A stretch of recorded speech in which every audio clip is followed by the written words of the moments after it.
My name is Eli Granger. I've always been more comfortable in forests than neighborhoods. After serving 12 years in the Army, 6 of those deployed, I came back to the States and used every cent of my savings to buy something no man can fake: silence. And I found it.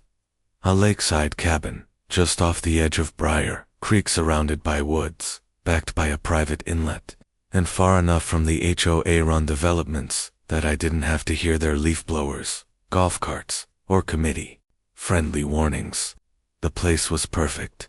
Or, at least it used to be. The reason I left 3 months ago: I took a contract job out west. Quick security detail for a pipeline protest up north. It was supposed to be a 10-day gig, but one of the team leads went down with a busted knee, so I stayed longer. In total, I was gone 53 days. I never told anyone when I was coming back. No social media, no nosy neighbors. That was the whole point of owning a cabin in the woods: no one to check in with. Which is why what happened when I came back shook me in a way no war zone ever did. The return trip, it was just after 1:45 a.m. when I pulled onto Briar Creek Trail. The roads were dark and slick with fog. I kept the headlights low. Around this lake, visibility could go from perfect to horror movie in seconds. But I knew the road like I knew my own breath. Every bend, every pine tree, leaning into the edge. My cabin, number 9 Hollow Pine Ridge, was tucked into a cove that wrapped around the southeastern edge of the lake, only accessible by a gravel pull-off and a single-track path, wide enough for one vehicle. No one ever went down there, not unless they were invited. So when I saw tire tracks in the mud, I slowed down. Someone had been here recently. The gravel was freshly disturbed. Not just one set of tracks too. One going in, one coming out. The second track had worn deeper grooves, like someone had peeled out fast. I pulled to the side, cut the engine, and just listened. The wind was still. No birds, no bugs, no movement, except a faint flicker through the thick trees ahead, barely visible from the Angola warm yellow glow. My porch light, I never leave it on. Gut instinct, I left my truck off and walked the last 60 yards with a tactical flashlight and the Glock from my center console. Boots silent, steps slow. As I got closer, my jaw locked. There was a Honda CR-V parked in my drive, silver Altova state plates, and my front door closed but not latched. The smell of cinnamon drifted through the air, like those plug-in things you find in model homes. The porch had a new doormat, not mine. It read, "Home is where the HOA is." My fists clenched. Inside wasn't just lived in, it was decorated. I pushed the door open slowly. The kitchen light was on. There was a vase of fake sunflowers on the counter, a dish rack next to the sink. My military shadow box was missing from the wall, and in its place was a chalkboard sign that read, "Welcome to Lake Life, the Thompsons Retreat." Who the hell were the Thompsons? I moved in slow. No creaks. The place was warm. Furnace had been running.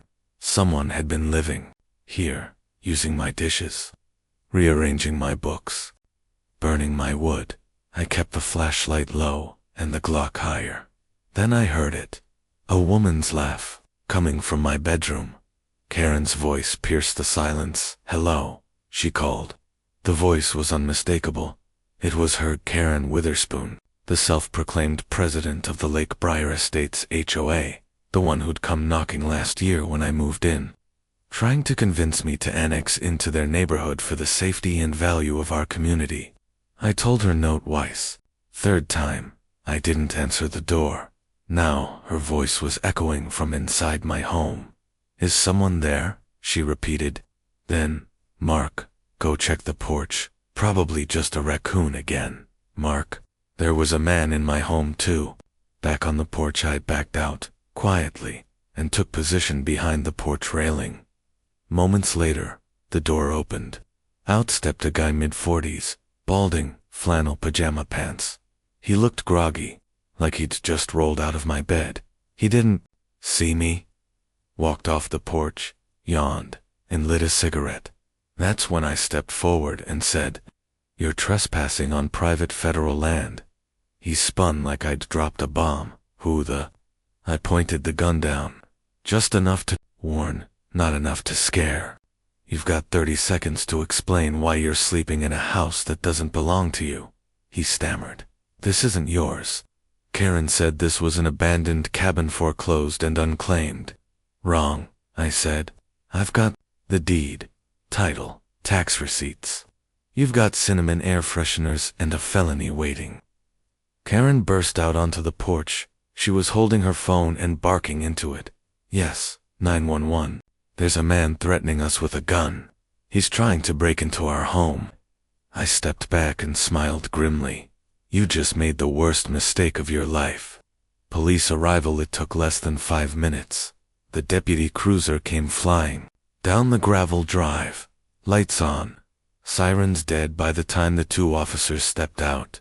I had my ID, military records, cabin deed, and firearm license spread neatly on the porch table. Karen and Mark were sitting on the swing, looking pitiful. 2 suburban invaders playing the victim. One officer was young, alert. The other, older, already looked skeptical. Evening, gentlemen, I said. I'm Eli Granger. This is my cabin. I just got back after a work trip and found these 2 living inside it. Karen jumped up. That's a lie. He's a drifter. He broke in. We've been here for weeks, keeping the property safe. The younger cop looked at my documents, then at me. The older officer asked, "You said you own this place. Paid in full. Here's the deed. You'll see it's not part of any HOA jurisdiction, either." That made Karen twitch. The truth slips out. Karen, red-faced, snapped. Technically the land was vacant. The HOA declared it unclaimed. We had every right to secure it before vagrants moved in. The officer raised an eyebrow. You declared it unclaimed. It's called community stewardship, she hissed. We were stabilizing the area. It was degrading our property values. Mark finally muttered, "Karen, maybe we should just leave." The older cop turned to them both. "Pack up now. You'll be hearing from the county." Karen fumed. "You'll regret this, Eli. You don't know who you're messing with." I grinned. "I've faced warlords, Karen. You're just a lady with a clipboard." But I knew it wasn't over after they left. I checked every corner of my cabin. They'd moved furniture, eaten from my pantry, thrown out my fishing rods, even changed the lock switch I broke off with a pry bar. The next morning, I drove to the county office and filed a criminal trespass report. I also pulled up recent property filings. That's when I saw it. Lakebriar Estates HOA had filed a claim of interest on my cabin. Backdated, falsified, and signed by Karen herself. She wasn't just playing house. She was trying to steal my land, and she almost succeeded. But now it was my turn. It's funny what adrenaline hides from you. The next morning, after the chaos, after Karen and Mark were forced out, after the cops left with a printed deed and my military ID in hand, I finally took a breath. And that's when I realized this wasn't just a trespass. It was a coordinated land grab. Back at the county office, I drove into Ridge Hollow, the closest town with a county records department, and walked straight to the property filings desk. The clerk, Darlene, was one of those sweet Asarup types who never forgets a face or a cup of coffee order. "Eli Granger," she smiled, "back from the wild." "Back to find squatters redecorating my cabin," I replied. Her smile faltered. "Say that again." I explained what had happened. Karen, the fake decor, the HOA, the attempted 911 stunt. She frowned deeper with each word. "Hold on," she said, pulling up the parcel registry. Within seconds, her eyes widened. "Well, I'll be." They did. The claim of interest, document had been filed 3 weeks ago, stamped and logged by a notary who'd since retired. It listed my property cabin, lakefront dock, and all surrounding woodland as unmade. abandoned, and subject to Community Preservation Initiative.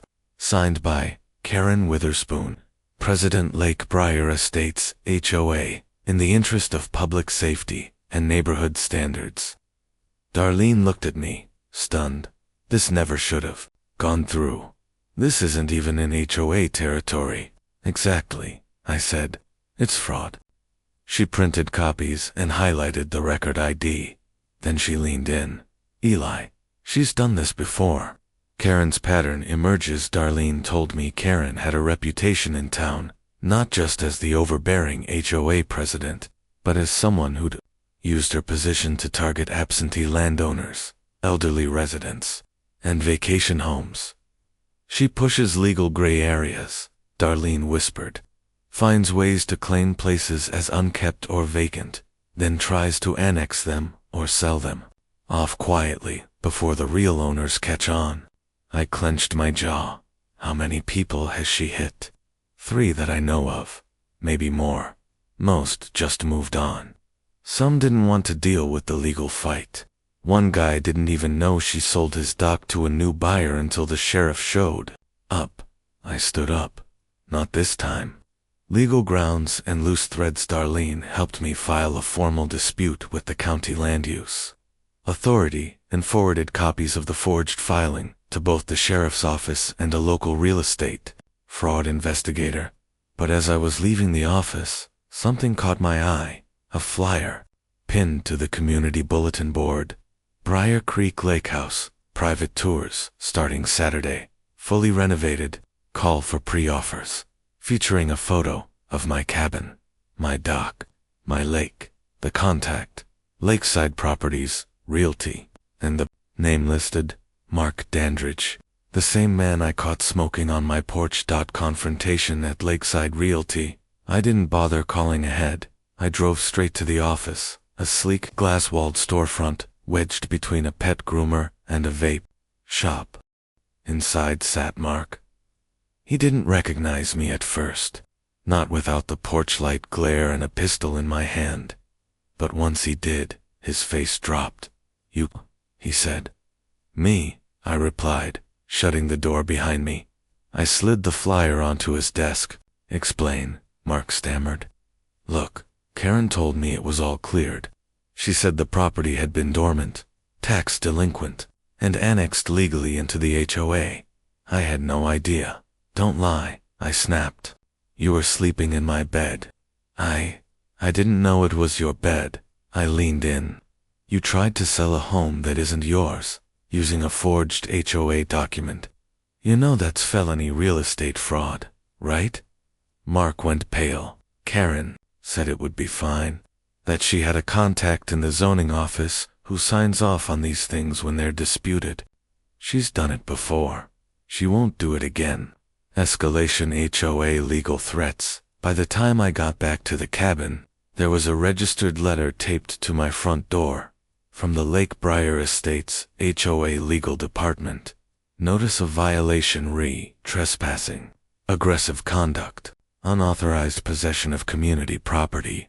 You are hereby notified that your presence on the premises formerly known as Parcel Number 9 Hollow Pine Ridge constitutes a violation of Lakebriar Estates HOA Community Code. Your aggressive behavior toward HOA officers, including Ms. Witherspoon and Mr. Dandridge, presence of unlicensed firearms, and unlawful occupation are now being referred to the HOA's legal counsel. You have 7 days to vacate or face legal escalation. Signed, of course, by Karen Witherspoon. She wasn't backing down. She was going to war. I call in back up there. Say funny thing about being a combat veteran with a long list of federal certifications. People underestimate you. That's where my friend Candace comes in. She's a real estate attorney, former JAG officer, and a woman who loves taking HOA boards apart like Jenga towers. I called her that night. Within 12 hours, she was standing on my porch in boots and a baseball cap, reading the letter with a smirk. She thinks this is enforceable. She thinks I'm going to fold. Candace laughed. You picked the wrong hill to die on, Karen. Karen pushes further. 2 days later, I woke up to the sound of chainsaws, not near the cabin. At the inlet, I ran down to the lake and saw 3 men, hired contractors, cutting down trees on the edge of my property line. "What the hell are you doing?" One of them, clipboard in hand, said, "Just clearing for the HOA trail expansion. This is all part of the new greenbelt. This is private land." I barked. They paused. One pulled out a laminated sheet with a zoning map, conveniently altered, showing the entire inlet as HOA owned. Candace showed up 20 minutes later, legal codes in hand.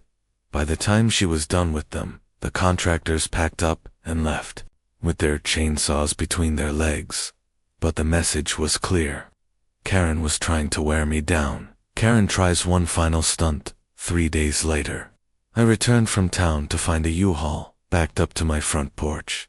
Inside, 2 teenage boys and a middle-aged woman were loading furniture.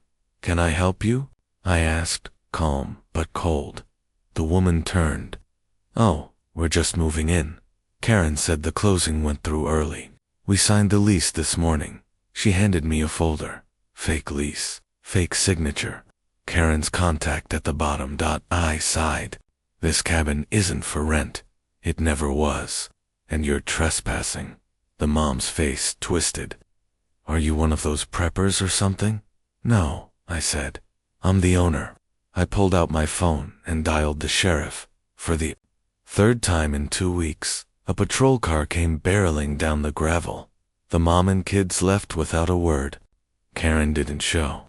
But I knew this wasn't over. The final straw, and the call to action that night.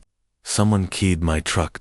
Deep, deliberate, across both doors, on the hood, scrawled in white paint, "Get out. You don't belong here." It was Karen. It had to be. Her desperation was boiling over. Candace looked at the damage and said, "She's trying to provoke you. She wants you to snap, to do something rash." "I won't," I said. But I had another idea. One she wouldn't see coming. Time to flip the script. Karen thought she was dealing with a loner, a quiet vet in the woods. No social media, no voice. She thought silence meant weakness.